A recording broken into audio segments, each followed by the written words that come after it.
अगर पाना शिखर, कर तू शुरू अपना सफर, मंजिल पर रख बाज की नजर, चूक ना तू कोई भी कसर।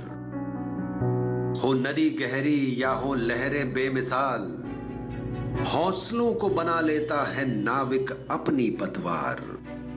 आए आंधी या आए लाख तूफान, ऊंची कर लेता है सारस अपनी उड़ान। आसानी से नहीं मिलती कोई मंजिल, कदम कदम पर संघर्ष करना पड़ता है। आसानी से नहीं बनता सपनों का घरौंदा, तिनका तिनका जोड़ना पड़ता है। करना है अगर मुट्ठी में ये जहान, भर लो तुम भी बाज सी उड़ान। पहन लो हौसला नाविक सा, छू लो तुम भी आसमान, छू लो आसमान।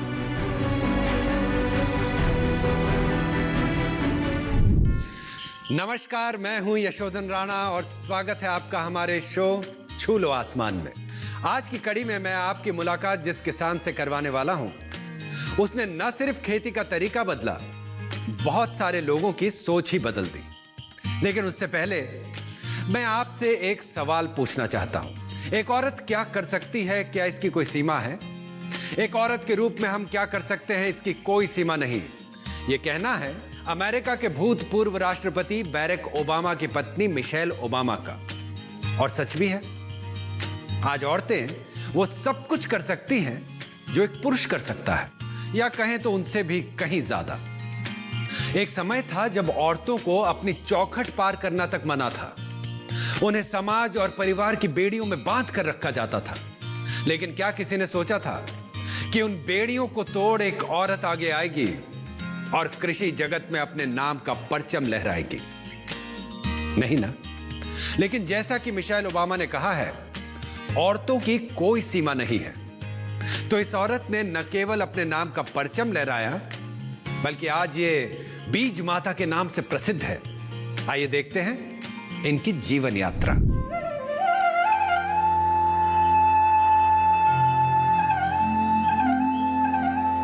माटी, माटी ही माता, माटी ही सखी, माटी ही जीवन।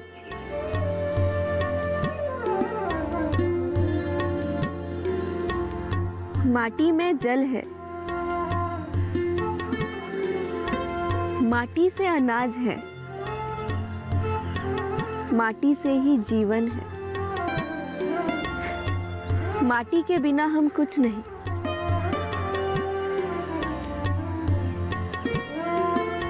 बाबा, आपका आभार प्रकट करती हूँ, क्योंकि आपकी वजह से मैं किसान बनी, और किसान का सीधा नाता इस माटी से है।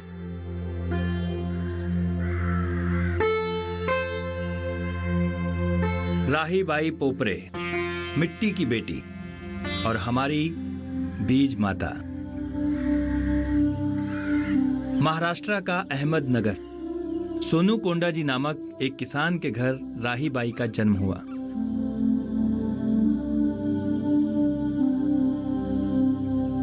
आठ भाई बहनों के बीच राही बाई 5वीं संतान थी।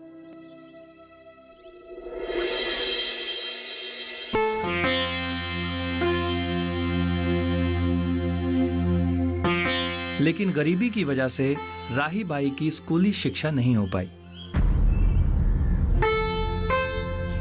और फिर कम उम्र में ही राही बाई की मां गंगूबाई का देहांत हो गया। मां के देहांत के बाद घर परिवार की जिम्मेदारी नन्ही राही बाई और उनकी बहनों के कंधों पर आ गई। राही बाई अपने छोटे भाई बहनों की देखभाल के साथ साथ घर का काम भी संभालती, तो साथ ही खेतों में पिता की मदद भी करती। वैसे तो कहने को ये एक सामान्य बात थी, लेकिन पिता के साथ खेतों में समय गुजारती राही बाई के व्यक्तित्व और भविष्य का निर्माण हो रहा था।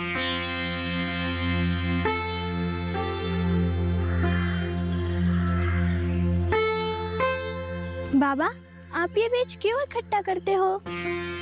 या इथे बसा।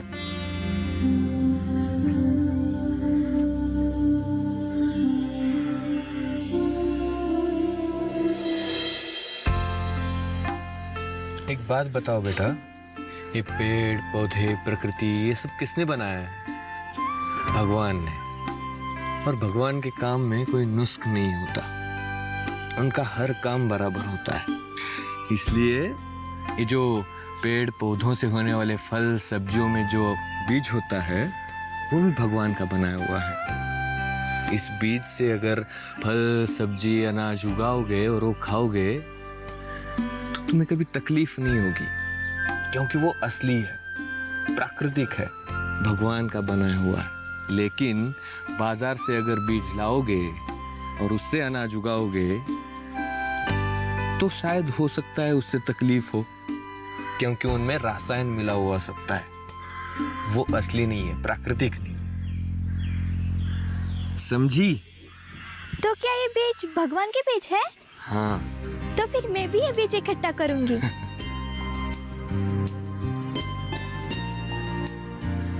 कहने को राही बाई को स्कूली शिक्षा नसीब नहीं हुई, लेकिन पिता से मिली कृषि की सीख आने वाले समय में राही बाई के जीवन को एक नया आयाम देने वाली थी। लेकिन फिर 12-14 साल की उम्र के होते होते राही बाई की शादी उसी के गांव के पोपरे परिवार के लड़के से हो गई।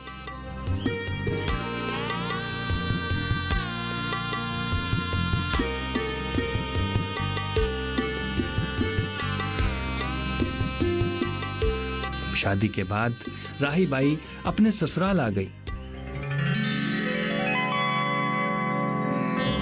ससुराल वाले पोपरे परिवार भी कृषि कार्य करते थे और राही बाई ससुराल में घर का काम करने के साथ साथ खेतों में परिवार की मदद भी करने लगी। वक्त का पहिया अपनी रफ्तार से घूम रहा था। राही बाई को 3 बेटे और 1 बेटी हुई और अब वो बड़े हो चुके थे।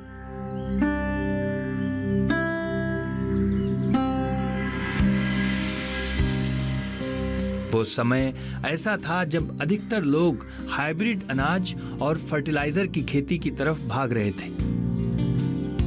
युवक बन चुके राही बाई के बेटे भी इससे अछूते नहीं रह सके।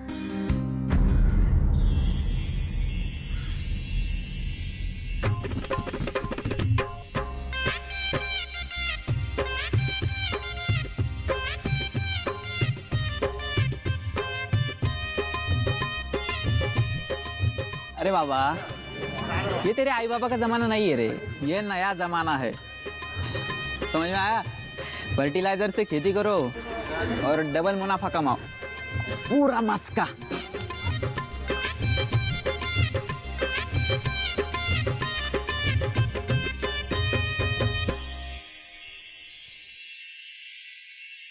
इसके बाद राही बाई के बेटे भी हाइब्रिड अनाज के लिए फर्टिलाइजर से खेती करने लगे।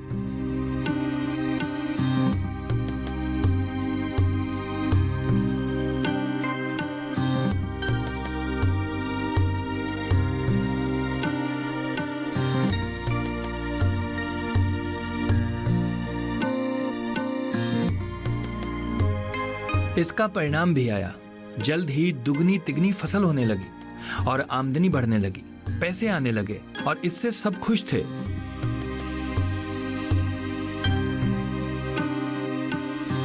लेकिन इस आमदनी वाले परिणाम के बाद एक और परिणाम इंतजार कर रहा था। फर्टिलाइजर से खेती के कुछ समय बाद लोग अस्वस्थ होने लगे, बीमार पड़ने लगे।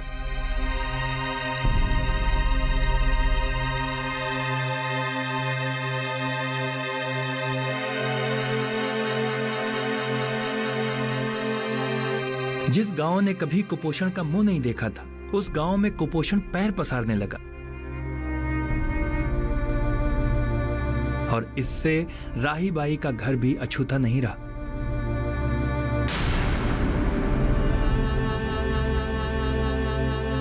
राही बाई की आंखों के सामने घर और गांव के लोग बीमार पड़ते जा रहे थे।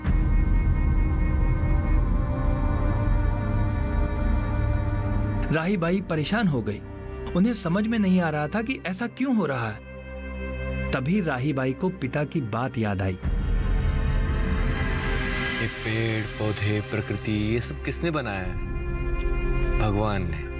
और भगवान के काम में कोई नुस्ख नहीं होता, उनका हर काम बराबर होता है। इसलिए ये जो पेड़ पौधों से होने वाले फल सब्जियों में जो बीज होता है वो भी भगवान का बनाया हुआ है। इस बीज से अगर फल सब्जी अनाज उगाओगे और वो खाओगे तो तुम्हें कभी तकलीफ नहीं होगी, क्योंकि वो असली है, प्राकृतिक है, भगवान का बनाया हुआ है। लेकिन बाजार से अगर बीज लाओगे और उससे अनाज उगाओगे तो शायद हो सकता है उससे तकलीफ हो, क्योंकि उनमें रसायन मिला हुआ सकता है, वो असली नहीं है, प्राकृतिक नहीं है।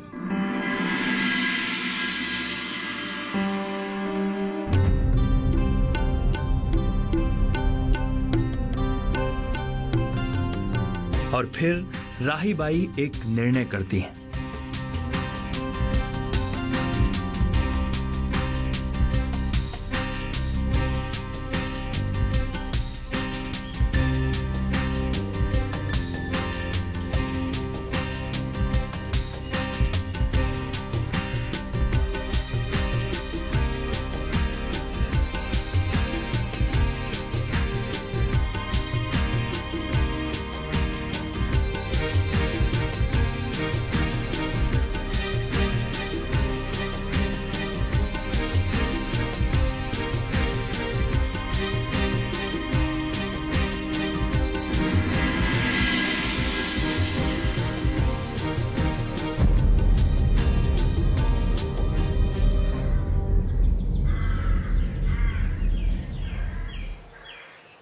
आई, हे सगळं काय आहे? बिना फर्टिलाइजर से आमदनी कैसे होगी?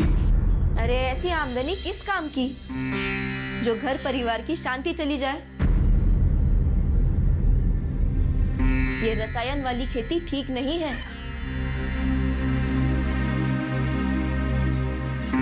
सबसे पहले तो फर्टिलाइजर खेत खराब कर देता है वो, और उन बीजों से जो फसल आएगी उसे खाने से 4 बीमारियां आएगी। हमेशा बीमार रहोगे।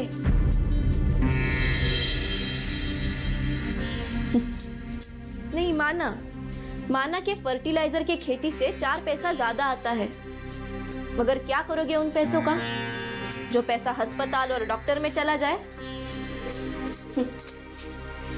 नहीं, अब हम रसायन वाली खेती नहीं करेंगे।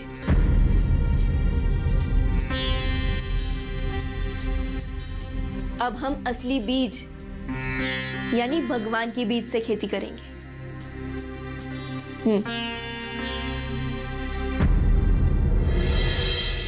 राही बाई के निर्णय से उनके बेटे अचंभित थे और उन्होंने मां को समझाने की कोशिश की, लेकिन राही बाई अपने निर्णय पर अडिग थी, जिसकी वजह से उन्हें काफी टीका टिप्पणी और आलोचनाओं का सामना करना पड़ा।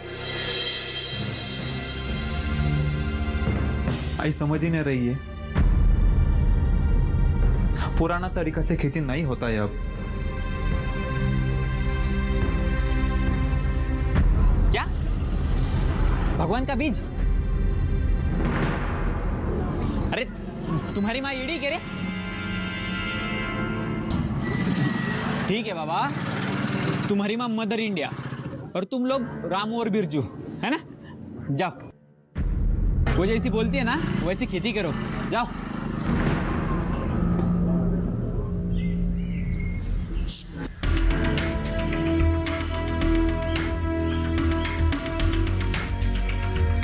और आई भाई,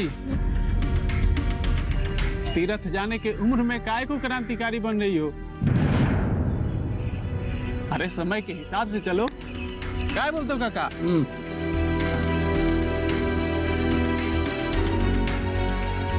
टीका टिप्पणी और आलोचनाएं राही बाई का इरादा नहीं बदल सकी और राही बाई पिता के बताए मार्ग के अनुसार प्राकृतिक बीज से बिना फर्टिलाइजर वाली खेती करने लगे। लेकिन साथ ही उन्होंने लोगों को समझाने का प्रयास भी किया और समझाने के लिए उन्होंने एक छोटी सी भूमि का चुनाव किया।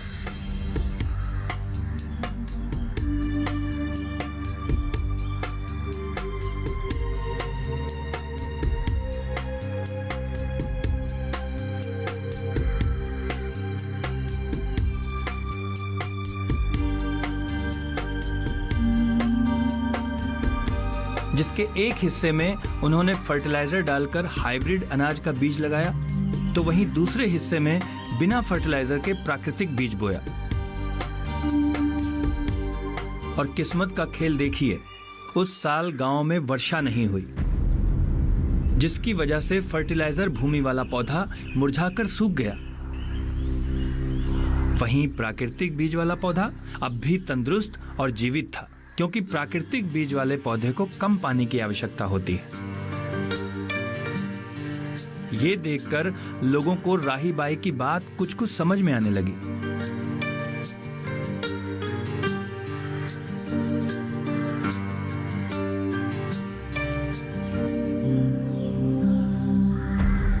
फिर अगले कुछ साल राही बाई ने कड़ी मेहनत कर प्राकृतिक बीज से खेती की।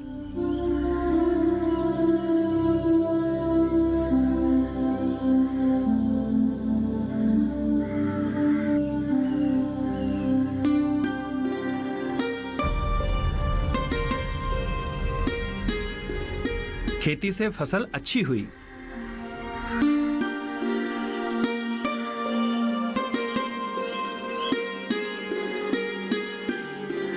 और उस अनाज को खाकर लोग स्वस्थ होने लगे।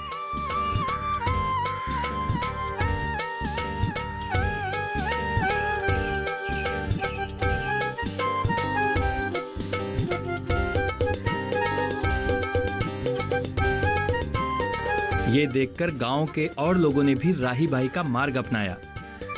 राही बाई ने भी उनकी मदद की। और फिर देखते देखते गांव से कुपोषण गायब हो गया और लोग स्वस्थ रहने लगे, जिससे लोगों को राही बाई के विचारों का महत्व समझ में आया।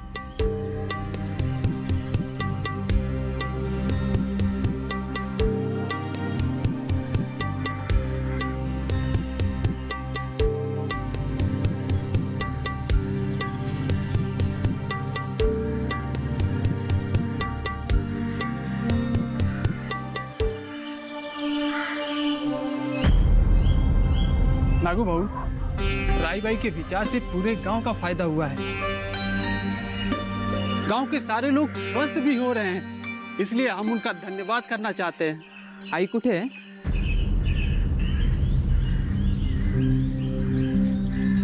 बाबा, आप मुझे स्कूल की पढ़ाई तो नहीं करा पाए, मगर आपने जो मुझे ये खेती की शिक्षा दी, उससे पूरा गांव घर खुश है। मेरी जिंदगी को एक नया मकसद मिल गया है।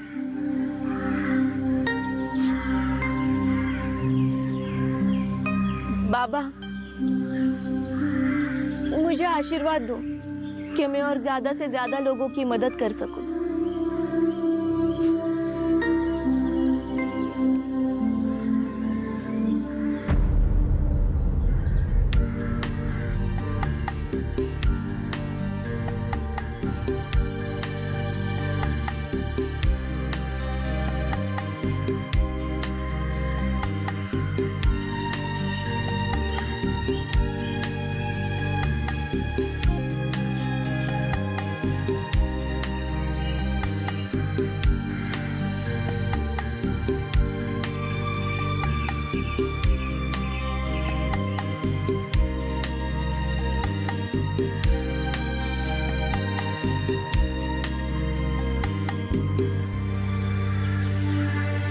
इसके बाद राही बाई और ज्यादा प्राकृतिक बीजों को इकट्ठा करके संरक्षित करने लगी।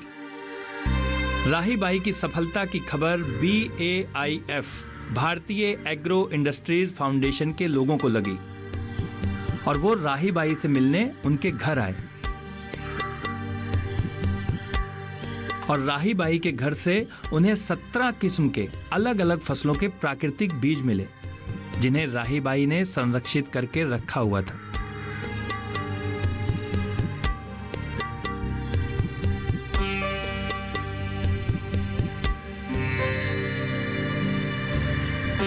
BAIF के लोगों ने उन बीजों को लैब में टेस्ट करवाया और परिणाम में पता चला कि वो सारे बीज शुद्ध रूप से प्राकृतिक हैं।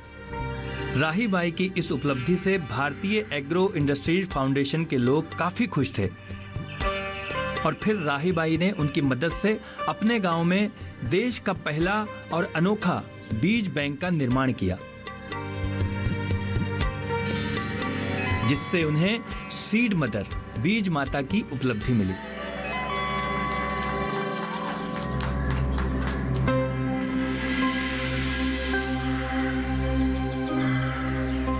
राही बाई आज भी प्राकृतिक बीजों को इकट्ठा करके उन्हें संरक्षित करती हैं।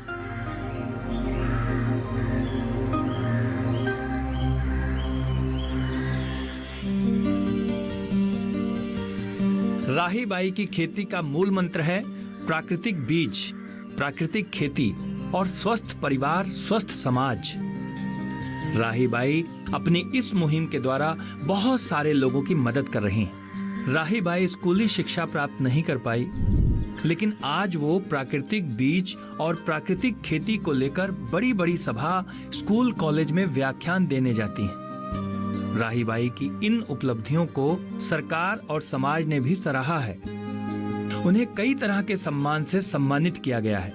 विदेशों की कई एजेंसियां भी उनके काम को देखने उनके गांव आ चुकी हैं। लेकिन राही बाई के लिए सबसे बड़ा सम्मान बीज माता की उपाधि है और वो बीज माता के रूप में समाज और लोगों के बीच रहकर निरंतर उनकी मदद कर रही हैं।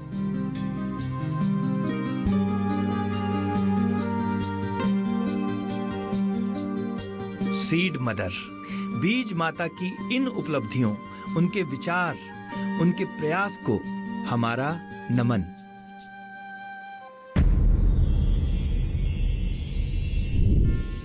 अद्भुत। एक माता का दर्जा मिलना यह सच में अविश्वसनीय है। जिस तरह से एक माता अपने बच्चे की हर वो बात समझ लेती है जो वो कह भी नहीं पाता, ठीक उसी तरह राही बाई ने अपने खेत और खेती के स्वभाव को समझते हुए ऐसा किया कि वो बीज माता बन गई। यह सब कैसे हुआ, जानते हैं स्वयं राही बाई उर्फ बीज माता से, लेकिन एक ब्रेक के बाद। बीज की बैंक तो मैंने अपने गांव में एक छोटे से गांव में तैयार की है, और अगर पैसों के बैंक की बात करें तो हर गली, हर मोहल्ला में वो होती है। तो ये देसी बीज की बैंक हर गांव में, हर मोहल्ले में अगर हो गई तो हमारी अगली पीढ़ी का जो स्वास्थ्य है वो ठीक रहेगा और सबको प्राकृतिक खाना भी मिलेगा। छू लो आसमान।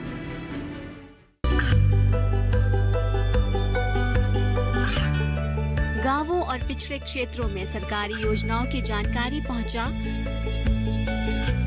देश में कौशल और क्षमता विकास कर ग्रामीणों को सामाजिक बदलाव और विकास से जोड़ने की दूरदर्शन किसान की पहल चौपाल चर्चा देखें सोमवार से शुक्रवार सुबह 9 बजे। छू लो आसमान। स्वागत है आपका छू लो आसमान में। तो आइए अब बिना समय गवाए बुलाते हैं बीबीसी द्वारा 100 प्रभावशाली और प्रेरणादायक व्यक्तित्व में शामिल महाराष्ट्र अहमदनगर से बीज माता के नाम से प्रसिद्ध राही बाई पोपेरे को।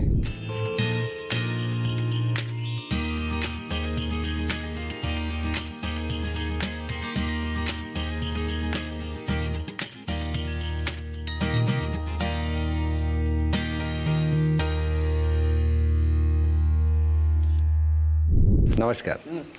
बस राही बाई, स्वागत है आपका हमारे शो में। नमस्कार।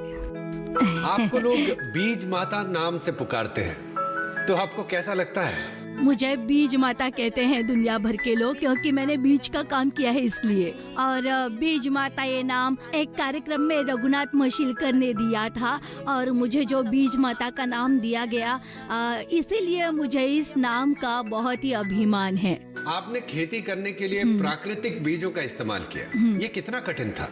हो, खूबच कठिन है। ये कठिन तो था, पर मैंने ये कर दिखाया, क्योंकि कुछ बीज दुनिया से नष्ट होते जा रहे थे।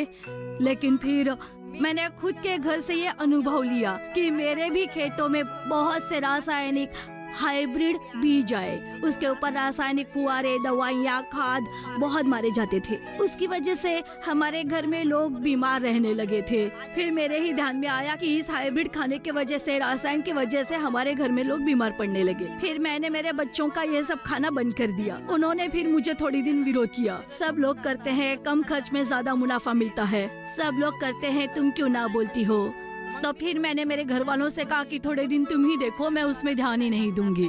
फिर थोड़े दिन तक तो मैं चुप ही रही। फिर उनके ध्यान में आया और वो मेरी बात पर सहमत हो गए। तो पुराने बीज हम अपनी खेती में लगाने लगे और हम लोग वही खाने लगे। उसकी वजह से क्या हुआ कि बीमारियां बहुत कम हो गईं। और जब बीमारियां कम होने लगी तो मैं घर पर ना रुकते हुए 5 साल तक मैं बीज तैयार करने लगी। और बीज तैयार करते वक्त बाइफ संस्था मुझे मिली और मैं उस बचत गट बाइफ से जुड़ गई और उनकी और मेरी इस तरह से पहचान हो गई। और फिर उस संस्था के लिए मैं बीज बोने लगी। फिर बाइफ संस्था के अधिकारी हमारे घर तक आए।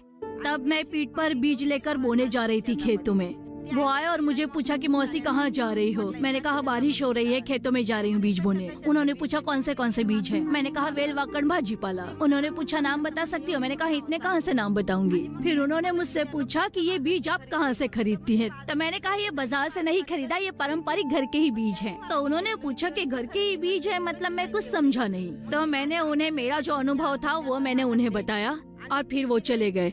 एक दिन फिर से आए, आंगन में शाल बिछाई, उस पर छोटे छोटे सैंपल रखे उन्होंने। उन्हें 150 से 250 बीज मेरे ही घर पे मिले। तो फिर मैंने उन्हें बताया कि मैंने ही उगाए हैं, पर उन्हें विश्वास नहीं हुआ। उन्होंने फोटो लिए और सैंपल टेस्ट करने के लिए भेज दिए और सुनते सुना खनखनित नाना, ये उन्हें समझ में आ गया। और फिर उन्होंने मुझे बहुत बड़ी मदद की, बहुत बड़ा सपोर्ट दिया और उनकी ही मदद से आज ये दुनिया भर में फैल रहा है। राही भाई, आपका जो बीज बैंक है उसमें कितने प्रकार के बीज हैं? मेरे पास 154 बीज के रजिस्ट्रेशन किए हुए हैं। उसमें अलग अलग प्रकार के बीज हैं, जैसे कि चावल है 2829 प्रकार के हैं। और फिर उसमें 16 प्रकार के अलग अलग चावल है। 20 प्रकार के तो घेवड़ा, वाल घेवड़ा होता है वो है। कुछ 30 प्रकार की सब्जियां हैं, रान भाजी है, कुछ कंदमूल है, कुछ कडधान्य भी है उसमें। तो अगर घेवड़ा की बात करें तो एक मीठी वाल है, कड़वे वाल है, काला घेवड़ा है, पतला घेवड़ा है, भूरे रंग का है, लाल सिर वाला है, हरा लंबा घेवड़ा है, छोटा घेवड़ा है, पापड़ी घेवड़ा है, सफेद घेवड़ा है। मतलब इस तरह से बहुत सी घेवड़ा की जातियां हैं। वटाना की बात करें तो सफेद वटाना है, काला वटाना है, मसूर, हरा चना, ये मैं खेतों में उगाती हूँ। और रान भाजी की बात करें तो रान भाजी में आता है बर्दी की भाजी, दीवा की भाजी, अम्बटियाला की भाजी, कुल की भाजी, गुल की भाजी, गाय पत्ता की भाजी, साई की भाजी। इस प्रकार की अलग अलग मतलब 30 प्रकार की भाजियां ही है खेतों में। और बारिश होने के बाद ये भाजियां 4 महीने तक हम लोग खाते हैं। और इतने बीज ये हम बैंक में जमा करके रखते हैं। और बैंक में रखने के बाद अब 25 से 30 किसान हैं। हम लोगों ने एक कमेटी बनाई है किसानों की और अब 3 से 4 हजार महिलाएं मेरे साथ काम करती हैं। शुरुआत इस तरह से की और पहले गांव से ही शुरुआत की। गांव से अब मैं बाहर निकली हूँ तो 25 से 30 गांव में ये काम चल रहा है। तो उन्हें ये देसी बीज बोने के लिए देती हूँ। मैं अकेली कहाँ पूरी पड़ूंगी। और फिर उनके पास से सेंद्रीय खेती, बगैर खाद की दवाइयाँ, उसमें बीज उगाना, बैंक में जमा करना। और अलग अलग जगहों से बहुत से लोग हमारे बीज बैंक में बीज लेने आते हैं और वहीं से लेन देन भी होती है। सिर्फ गांव में ही नहीं, महाराष्ट्र के बाहर तक मेरे बीज जाते हैं। और अगर कहीं से ऑर्डर आ जाए तो बाइफ संस्था के माध्यम से और हमारी कमेटी के माध्यम से हम वो बीज लोगों तक पहुंचाने का काम करते हैं। और मेरा ये मानना है कि बीज की बैंक तो मैंने अपने गाँव में, एक छोटे से गाँव में तैयार की है।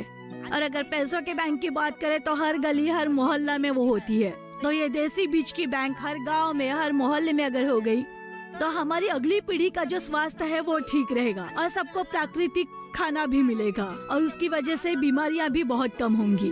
और जो लोग ये प्राकृतिक खाना खाते हैं तो उसकी वजह से क्या होगा, कोरोना जैसी बीमारी भी उन तक नहीं पहुंचेगी और गांव तक भी नहीं पहुंचेगी। और इसीलिए हमने बाइफ संस्था और मैंने मिलकर ये काम शुरू किया है। आज पता चला कि प्राकृतिक बीज स्वास्थ्य के लिए कितना लाभदायक होता है। हमारे आदिवासी भाग में महिलाओं के घरों में कोई काम नहीं होता। हम रोजगार की तौर पर रोजगार मिले हमारी महिलाओं को, इसलिए हम ये काम करते हैं। हम सब लोगों के बीज खेतों में उगाते हैं और सबके बीज एक साथ जमा करते हैं और उसके पैकेट बनाकर हम बाहर भेजते हैं। पिछले साल लगभग 10 लाख भेजे हैं और इस साल लगभग 50 लाख बीज की हमारे पास ताकत है। उतने बीज हमने खेतों में जमा करके रखे हैं और उगा के रखे हैं। और इस साल अगर हम 50 लाख पैकेट बाहर भेजेंगे तो हमारी आदिवासी महिला जो है उनको भी रोजगार अच्छा मिलेगा। 2 पैसे वो अपने परिवार के लिए जमा करके रख सकती हैं।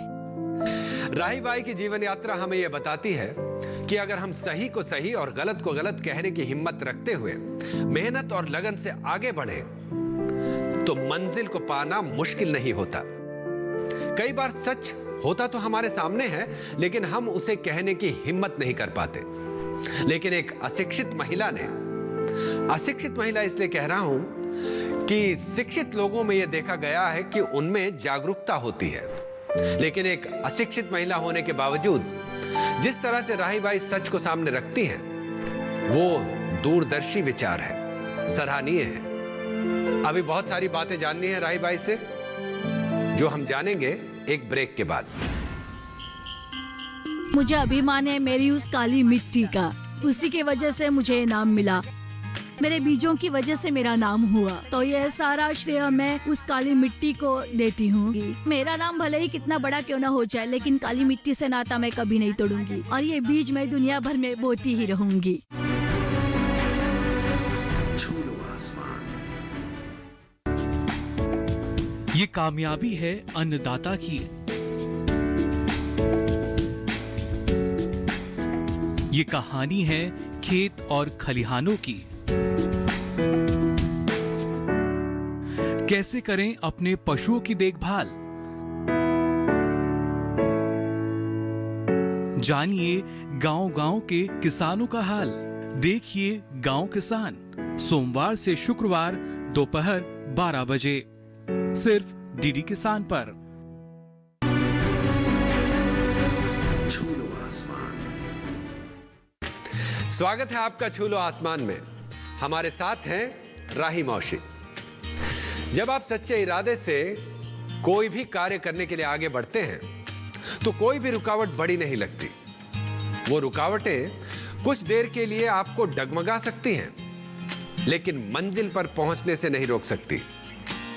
राही बाई के साथ भी ऐसा ही हुआ। आइए इन्हीं से पूछते हैं। भारतीय एग्रो इंडस्ट्रीज फाउंडेशन यानी बैफ के लोगों को यह विश्वास नहीं हो रहा था कि आप प्राकृतिक बीजों का इस्तेमाल करती हैं, तो आपने उन्हें कैसे यकीन दिलाया? वो आए और मुझसे पूछने लगे, लेकिन जब मैंने कहा तो उन्हें मुझ पर विश्वास नहीं हुआ। फिर मैंने अपने खेतों में उन्हें घुमाया और बांध से भी उन्हें घुमाया, क्योंकि वहाँ पे भी बहुत सी सब्जियां लगी हुई थी। क्योंकि हमारे जो खेत हैं वो ऊपर डोंगर दरी पर लगे हुए हैं। मैंने सारे नदी नाले उन्हें घुमाए और इस बात का मैंने उन्हें दिलासा दिलाया। हर चीज उन्होंने अपनी आंखों से देखी और फिर वो सब देखकर फिर उन्हें विश्वास हुआ और फिर वहीं से उन्होंने काम की शुरुआत बड़े पैमाने पर की और अब बहुत दूर दूर तक हमारे बीज जाते हैं। फिर मैंने उन्हें बीज दिखाए। कुछ बीज यहाँ है, कुछ है यहाँ है, एक यहाँ है, दूसरा वहाँ है, तीसरा वहाँ है। ऐसे सारे बीज मैंने उन्हें दिखाए। राही बाई, आपको बीबीसी द्वारा दुनिया के 100 प्रभावशाली व्यक्तित्व के लिए चुना जा चुका है, तो आपको कैसा लगा जब आपको ये बात पता चली? वो मैंने एक काली मिट्टी से अपना नाता जोड़ लिया है और फिर उस पर मैंने अभ्यास किया और उस तरह से मैंने बीज का बहुत सारा उत्पादन किया और फिर इस तरह से पूरी दुनिया भर में 100 लोगों में से एक महिला ऐसा फिर मेरा नाम हुआ और इस तरह से मेरा जो बड़ा नाम हुआ। लेकिन मुझे अभिमान है मेरी उस काली मिट्टी का, उसी की वजह से मुझे इनाम मिला। मेरे बीजों की वजह से मेरा नाम हुआ, तो यह सारा श्रेय मैं उस काली मिट्टी को देती हूँ, इस नाम का। और ये काम मैं अपनी जीवन भर करती रहूंगी। मेरा नाम भले ही कितना बड़ा क्यों ना हो जाए, लेकिन काली मिट्टी से नाता मैं कभी नहीं तोड़ूंगी और ये बीज मैं दुनिया भर में बोती ही रहूंगी। आप कभी स्कूल नहीं गई, लेकिन आज बड़े बड़े कृषि वैज्ञानिक आपसे सलाह लेने, आपसे पूछने आपके घर पे आते हैं, तो आपको कैसा महसूस होता है? मुझे ऐसे लोग भी आते हैं जैसे कि कृषि सेवक आते हैं, एग्रो कॉलेज के बच्चे आते हैं कभी और कॉलेज के बच्चे भी आते हैं, वो मुझसे पूछते हैं, मुझसे बीच की जानकारी लेते हैं, मेरे पास से सीख कर जाते हैं। और बड़े बड़े वैज्ञानिक भी आते हैं, कुछ मंत्री भी आकर गए हैं और वो मुझसे पूछते हैं, बहुत ही आनंद से मुझसे पूछते हैं कि आप ये कैसे कर सकते हैं, क्या करते हैं। फिर मैं उन्हें जानकारी देती हूँ और उस जानकारी की वजह से बड़े बड़े लोग मेरे घर पर आते हैं, तो उसका मुझे अभिमान है। और इस अच्छे काम की जानकारी देने के लिए मुझे सच में बहुत आनंद मिलता है और यही बात मैं उन्हें बताती रहती हूँ, जानकारी देती रहती हूँ। आप कभी स्कूल नहीं गई, लेकिन आज स्कूल और यूनिवर्सिटीज आपके पास आती है, ये तो कमाल की बात है। मैं स्कूल नहीं जा पाई क्योंकि उस वक्त हमारे पिताजी के घर बहुत गरीबी थी, क्योंकि हम 7-8 बहन भाई थे और हमारी माँ हमारे बचपन में ही चल बसी थी और एक बहन 9 महीने की थी, तो उसका पालन पोषण करने की वजह से मैं स्कूल नहीं जा पाई। लेकिन आज बहुत बड़ी बड़ी स्कूल मेरे पास आती हैं, कृषि विद्यापीठ मेरे पास आते हैं और बड़े बड़े स्कूलों में लेक्चर देने के लिए मुझे लेकर जाते हैं। ये मेरे लिए एक अभिमान की बात है और इस बात का मुझे बहुत आनंद है कि अगर मैं स्कूल नहीं जा पाई, लेकिन बहुत से विद्यार्थी मेरे पास सीखने के लिए आते हैं। इस बात का मुझे बहुत ही अभिमान है। महाराष्ट्र में मकर संक्रांति के त्योहार के दौरान औरतें हल्दी कुमकुम का कार्यक्रम रखती हैं, जिसमें वो एक दूसरे को भेंट देती हैं। आपने इसमें एक अलग ही भेंट देने की परंपरा शुरू की, तो दर्शकों को बताइए कि ये आपके दिमाग में कैसे आया और वो भेंट क्या थी? ये क्या है कि मैं बहुत ही गरीब घर से थी, तो इसीलिए भेंट वस्तु देने के लिए मेरे पास कुछ भी नहीं होता था। तो फिर साल भर तक मैं वो पौधा तैयार करती थी, फिर उसमें शेवगा, हादगा, कड़ी पत्ता, पेरू, नींबू, ये पौधे मैं तैयार करती थी और ये पौधे तैयार करके मैं हर महिला को बुलाकर एक एक पौधा मैं उन्हें भेंट के रूप में देती थी, जिसकी वजह से उनका स्वास्थ्य ठीक रहे, ताज़ा सब्जी मिले या फिर बच्चे वो फल खा सकते हैं। इस बात का मुझे आनंद मिलता था और ये काम करते करते अब हर महिला के द्वार पर 2-2, 4-4 पेरू के, नींबू के और पपैया के पेड़ है और अब मुझे इस तरह के पौधे उगाने का टाइम नहीं मिलता, तो अब हर बीज के मैं 2-2 टुकड़े करके हर बीज के छोटे छोटे पैकेट्स बनाकर हर महिला को हल्दी कुमकुम में वो पैकेट्स में देती हूँ। मौसी, हमने सुना है कि आप गाना बहुत अच्छा गाती हैं। हाँ, क्या ये सच है? देखिए, हमें ये पक्की खबर मिली है कि जब आप चक्की में आटा पीसती हैं तो एक बहुत मधुर गाना गुनगुनाती हैं। ठीक है। तो वो कौन सा गाना है, हमारे दर्शकों को भी सुनाइए। सुंदर माझं जात ग फिरत बहुत, वया गाऊ कौतुक तू ये रे बा विठला, वया गाऊ कौतुक तू ये रे बा विठला।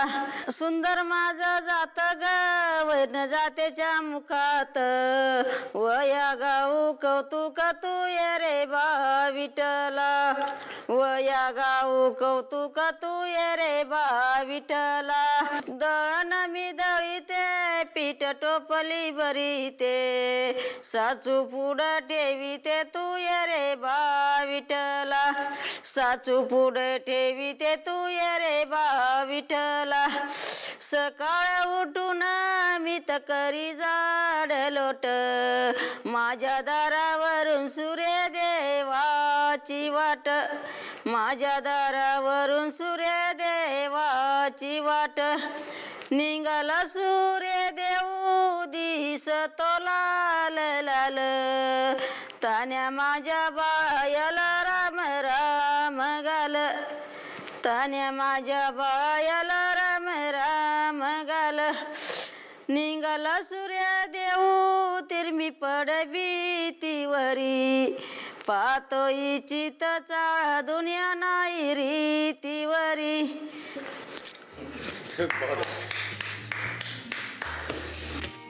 राहीबाई ने सिर्फ खुद के लिए रास्ता तैयार नहीं किया, बल्कि आज कई किसान इनके बताए रास्ते पर चलते हैं।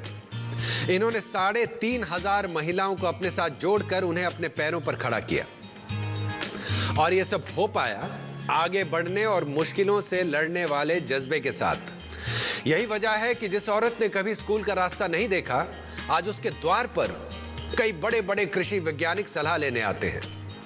और भी कई दिलचस्प बातें हैं राहीबाई के बारे में जानने के लिए, जो हम जानेंगे एक ब्रेक के बाद। बने रहिए हमारे साथ। पुरस्कार तो मुझे ऐसे बहुत सारे मिले हैं, रोज एक एक पुरस्कार मिलते हैं। 500 से ऊपर पुरस्कार हैं। ये मेरा खुद का नहीं है, ये उस काली मिट्टी का है, ये उस काली मिट्टी का, मेरे बीच का, उनका ही मैं मानती हूँ। और आपका, मेरे किसान बंधुओं का ये पुरस्कार है। छू लो आसमान।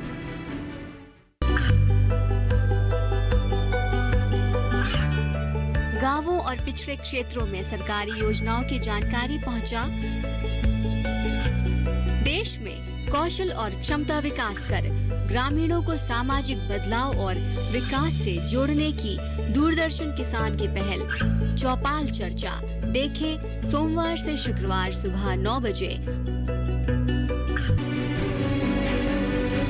छू लो आसमान। स्वागत है आपका छू लो आसमान में। हमारे साथ हैं राही मौशी।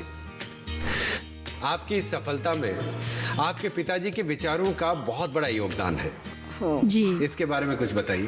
हाँ, मेरे पिताजी का बहुत बड़ा योगदान है। उनका नाम है सोनू कोंडाजी बांभड़े और बचपन से ही हमें वो ये काम सिखाते थे और उनके साथ ही हम ये काम सीखे हैं। हमारे माँ और पिताजी, ये हमारे पिताजी थे क्योंकि बचपन में ही माँ चली गई थी और हमारे पिताजी गरीब थे, तो वो फिर गांव-गांव में वो पेंढी लेकर जाते थे।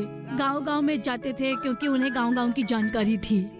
हर गांव से उनका बहुत ही अच्छा रिश्ता था और वही काम कि बीज कैसे रखना है, मड़के में रखना है, गाड़गे में रखना है, कनगी में रखना है और उसमें से अच्छे बीज को कैसे चुने, राख में रखकर उसको मड़के में रखकर गोबर माटी से लीप लेना है।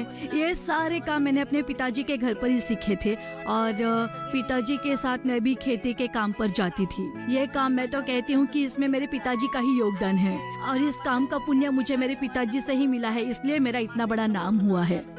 और इस नाम के लिए मेरे पिताजी ने जो मुझे सिखाया है, इसके लिए बहुत बड़ा सहभाग है उनका। और मेरे पिताजी मेरे लिए भगवान ही है, भगवान का ही दर्जा देती हूँ मैं उन्हें। और हम सारी बहनों को उन्होंने ही ये काम सिखाया और उन्होंने हम सारी बहनों को ये काम सिखाया और उनकी वजह से ही हम ये काम आगे तक ले जा सके, इसलिए हम उनको बहुत बहुत धन्यवाद देते हैं क्योंकि उन्हीं के वजह से हम ये काम आगे तक ले जा सके हैं। और हमारे पिताजी का समाज में बहुत बड़ा योगदान है। राही मौशी, 2018 में राष्ट्रपति जी ने आपको नारी शक्ति पुरस्कार से सम्मानित किया। हाँ। तो कैसा लगता है इतने महत्वपूर्ण पुरस्कारों को पाकर? पुरस्कार तो मुझे ऐसे बहुत सारे मिले हैं, रोज एक एक पुरस्कार मिलते हैं। 500 से ऊपर पुरस्कार हैं। अब उन्हें रखने के लिए जगह नहीं है मेरे पास। यह पुरस्कार जो नारी शक्ति का मिला, ये मेरा खुद का नहीं है, ये उस काली मिट्टी का है, ये उस काली मिट्टी का, मेरे बीच का, उनका ही मैं मानती हूँ। और आपका, मेरे किसान बंधुओं का ये पुरस्कार है। और ऐसे पुरस्कार मुझे और कितने भी मिल जाए, ये मैं अपने खुद के नहीं मानूंगी। मैं इस काली मिट्टी में काम करती ही रहूंगी और इस पुरस्कार का श्रेय भी मैं उस काली मिट्टी को ही दूंगी। अभिमान तो है मुझे काली मिट्टी का, यही मैं कहूंगी और पूरी दुनिया के सामने भी मैं बस उन्हें समर्पित करूंगी। तो आप अपने सारे पुरस्कार काली मिट्टी और बीज को समर्पित करती हैं। जी। वाह, नमन है आपके इस जज्बे को। जी। इसीलिए तो आप बीज माता के नाम से प्रसिद्ध हैं। राही मौशी, आपके ऊपर एक शॉर्ट फिल्म भी बनी है जिसमें आपने खुद काम भी किया है। हमने सुना है कि उसे कैन्स फिल्म फेस्टिवल में अवार्ड मिला, उसके बारे में कुछ बताइए। वो आए थे हमारे घर पे, ये एक पारंपरिक बीज था और पारंपरिक त्योहार मनाने जा रहे थे और एक होली का त्योहार था उसमें। तो उस दिन वो आए थे, तो फिर मैंने सब कुछ उन्हें दिखाया। मेरी झोपड़ी में जो बीज बैंक थी वो भी दिखाई। फिर गांव में लेकर गई तो गांव में पारंपरिक ये त्योहार कैसे मनाया जाता है, महिला और पुरुष कैसे शामिल होते हैं, ये भी दिखाया। ये सब मैंने उन्हें दिखाया और बताया। मेरे घर का काम उन्हें दिखाया और इस पर वो पिक्चर बनाने आए थे, ये तो मुझे भी नहीं पता था, लेकिन मैंने ईमानदारी से उन्हें सब कुछ दिखा दिया। बाद में मुझे पता चला कि उन्होंने इसके ऊपर पिक्चर बनाई, उन्हें बहुत बड़ा पुरस्कार मिला। मैंने कहा कि ठीक है, ये सब बाद में मुझे पता चला और उन्हें जो पुरस्कार मिला पिक्चर बनाने का, तो उस बात का मुझे सच में बहुत बड़ा अभिमान है और उसकी वजह से मेरे घर वाले भी बहुत खुश हुए। हाँ। तो शॉर्ट फिल्म का नाम क्या था? सीड मदर, बीज माता, ऐसे उस पिक्चर का नाम था। हाँ। अभी लेते हैं एक छोटा सा ब्रेक। ब्रेक के बाद राही बाई आप लोगों से कुछ कहेंगी, बने रहिए हमारे साथ। किसान बंधुओं के आजकल के खर्चों की वजह से खेती ठीक से नहीं हो पाती है, खेती अच्छे से फलती फूलती नहीं है, अच्छे बीज नहीं मिल पाते हैं। तो मेरे इस किसान बंधुओं को हाथ जोड़कर विनती है कि हर गांव-गांव में बीज की बैंक होनी चाहिए, ताकि किसान कहीं और से बीज ना खरीदें। छू लो आसमान। ये कामयाबी है अन्नदाता की। ये कहानी है खेत और खलिहानों की। कैसे करें अपने पशुओं की देखभाल, जानिए गांव-गांव के किसानों का हाल। देखिए गांव किसान, सोमवार से शुक्रवार दोपहर 12 बजे, सिर्फ डीडी किसान पर। छू लो आसमान। स्वागत है आपका छू लो आसमान में। हमारे साथ है राही बाई। आपने देखा कि किस तरह राही बाई ने बिना पढ़ाई लिखाई किए वो सफलता हासिल की जिसे कर पाना नामुमकिन सा है। लेकिन राही बाई को नामुमकिन का मतलब ही नहीं पता।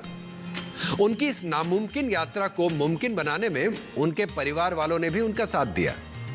आइए देखते हैं राही बाई के अपने उनके बारे में और क्या दिलचस्प बातें बताते हैं। मैं उनसे कुछ सीखना चाहती हूँ। वो उनमें इतना टैलेंट है, वो पढ़े लिखे नहीं है, पर इतने बड़े बड़े लोगों के सामने वो माइक पकड़कर बोल भी लेती है। उनसे ये मैं सीखना चाहती हूँ। मैं अजी के तरह बड़ा होकर खेती करना चाहती हूँ। माँ को लिए मेरे के बहुत आनंद लगाया, क्योंकि हमारी माँ इतना बड़ा काम किया, मेरे को सुधा मालूम नहीं था। वो जग भर में हमारे माँ का नाम प्रसिद्ध हुआ, बीज बैंक और सिटी मदर भी। वो बहुत अच्छा काम करती है, उनको बहुत सारे अवार्ड्स मिले। वो बहुत समाज सेवा जैसा काम करती है, इसलिए अच्छा लगता है। सच में बहुत जरूरी होता है अपनों का साथ। राही बाई की जीवन यात्रा में इन लोगों के साथ साथ इनके पिता ने भी महत्वपूर्ण योगदान दिया, जिन्होंने राही बाई को प्राकृतिक बीजों का महत्व समझाया। दुर्भाग्यवश अब वो इस दुनिया में नहीं है, लेकिन उनकी दी सीख ने राही बाई को बीज माता बना दिया। आपका बहुत बहुत धन्यवाद कि आप हमारे शो में आए। जी, हम चाहते हैं कि आप हमारे दर्शकों से कुछ कहें। मैं मेरे सारे किसान बंधुओं को धन्यवाद देती हूँ। तो किसान बंधुओं के आजकल के खर्चों की वजह से खेती ठीक से नहीं हो पाती है, खेती अच्छे से फलती फूलती नहीं है, अच्छे बीज नहीं मिल पाते हैं। तो मेरे इस किसान बंधुओं को हाथ जोड़कर विनती है कि हर गांव-गांव में बीज की बैंक होनी चाहिए, ताकि किसान कहीं और से बीज ना खरीदें। किसान बंधुओं को अच्छे बीज मिलने चाहिए, क्योंकि इसी की वजह से बहुत से किसान बंधु आत्महत्या करने लगे हैं। उसके वजह से उनके परिवार बेसहारा हो जाते हैं, बच्चे बेसहारा हो जाते हैं। इसलिए मेरे किसान बंधुओं को और हमारे प्रशासन से मेरी हाथ जोड़कर विनती है कि हर किसान बंधु अपना खुद का बीज उगाएं। आपला भारत जुनते सोन, यही हमें संभाल के रखना है। जैसे हम एक दूसरे को ये बीज भेंट वस्तु के रूप में देते हैं, वैसे आपको भी करना चाहिए। एक दूसरे को ये बीज देकर एक दूसरे की मदद भी करनी चाहिए। और सच में अगर देसी बीज इस्तेमाल करें और एक दूसरे की सहायता करेंगे तो अपना भारत देश भी एक स्वस्थ और सुदृढ़ भारत जरूर बनेगा और अगली पीढ़ी भी अच्छा स्वास्थ्य पा सकेगी। मेरे जो किसान बंधु हैं उनकी परिस्थिति भी जरूर सुधरेगी इस देसी बीज की वजह से। इतना कहकर मैं सबको बहुत बहुत धन्यवाद देती हूँ और यहीं रुकती हूँ। राही मावशी, तुम्ही इथे आला, तुमचा खूब खूब आभार। अब समय आ गया है आप लोगों से विदा लेने का। छू लो आसमान की अगली कड़ी में हम और भी ऐसे प्रसिद्ध किसानों से मिलेंगे जिन्होंने कृषि जगत में सितारा बनकर आसमान को छुआ है। तब तक के लिए आप लोगों से विदा लेता हूं, इस उम्मीद के साथ कि आपका और हमारे देश का कृषि भविष्य उज्जवल रहे। आप स्वस्थ रहें, सुरक्षित रहें और सफल रहें।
आसमान के सह प्रायोजक थे agriculture insurance company of India limited. संपन्न भारत की पहचान, बीमित फसल, खुशहाल किसान। आप गोल्ड ज्वेलरी खरीदते समय किन किन बातों का ध्यान रखती हैं? मैं गोल्ड ज्वेलरी हमेशा BIS लाइसेंस्ड ज्वेलर से ही लेती हूँ, और वो भी बिल के साथ। मैं ज्वेलरी पर हॉलमार्क और सोने की शुद्धता जैसे 22 कैरेट के लिए 22 के 916 जरूर चेक करती हूँ। मैं बिल पर 22 कैरेट और ज्वेलरी पर 22 के 916 अंकित है या नहीं, ये चेक किए बिना नहीं खरीदती। सोना खरीदते समय ये सब जरूर देखें, ये सोने की शुद्धता की गारंटी है। तो आप भी स्मार्ट ग्राहक बनिए।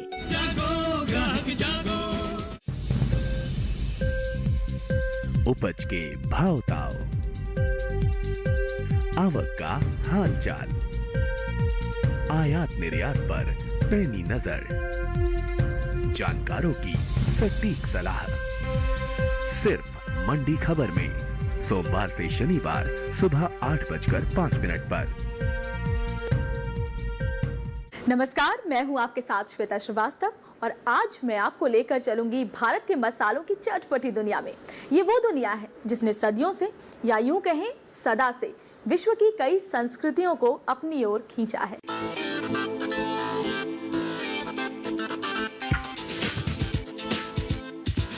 मसाले के तमाम पहलुओं पर एक विशेष कार्यक्रम मसाला इंडिया, हर रविवार दोपहर 12 बजे सिर्फ DD किसान पर। बादलों की लुका छिपी, बारिश का हाल, बर्फ की चादर, बदलता रुख हवाओं का, और मौसम के लिहाज से कैसे करें खेती, और भी बहुत कुछ सिर्फ मौसम खबर में शाम 5 बजे और 7:30 बजे।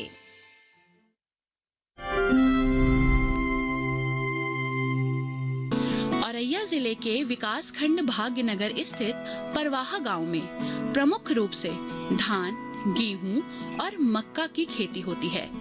परवाहा क्षेत्र में पुरुषों के साथ महिलाएं भी खेती और पशुपालन में बढ़ चढ़कर हिस्सा ले रही हैं। यहीं की एक महिला किसान हैं, गीता देवी, जिन्होंने वैज्ञानिक तरीके से खेती करके इस क्षेत्र का नाम रोशन किया है। परवाहा गांव की रहने वाली गीता देवी कृषि कार्यों से जुड़ी हुई हैं। गीता के पास पैतृक जमीन 0.8 एकड़ है, जिस पर वो साल भर खेती करती थी, लेकिन उन्हें अनाज का अच्छा उत्पादन नहीं मिल पा रहा था। इन्होंने खेती के साथ पशुपालन भी अपनाया, फिर भी इनकी माली हालत में कोई सुधार नहीं हुआ।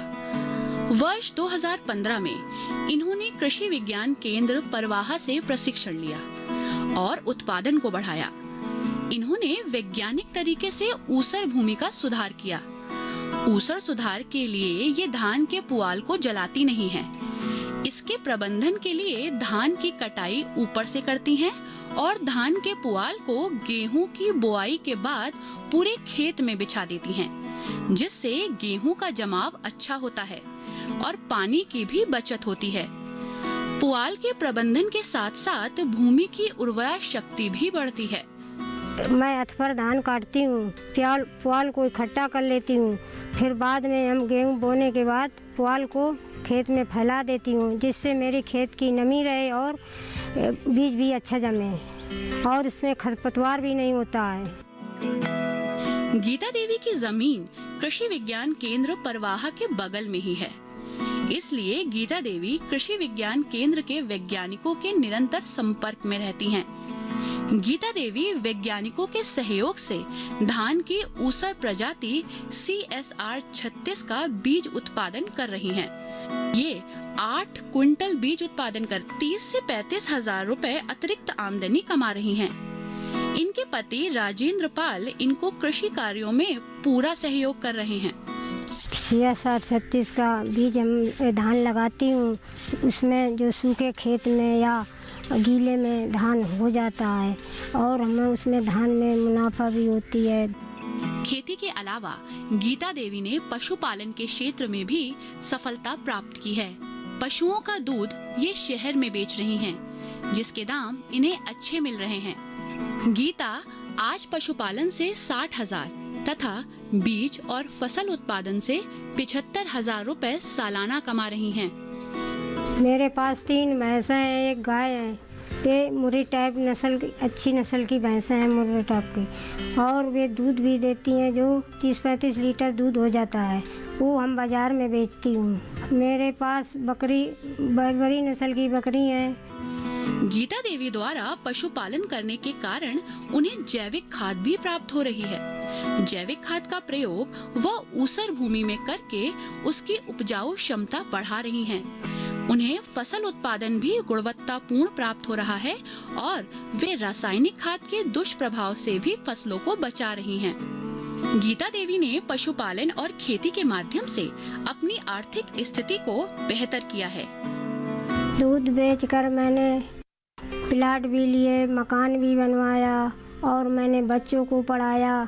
पढ़ाने के बाद और मैंने खेती भी खरीदी। उस समय 4 बीघा मेरे पास ज़मीन थी। अब इस समय 4 एकड़ ज़मीन मैंने खरीद ली है। परिवार और बच्चों के साथ आज गीता खुशहाल जीवन बिता रही हैं।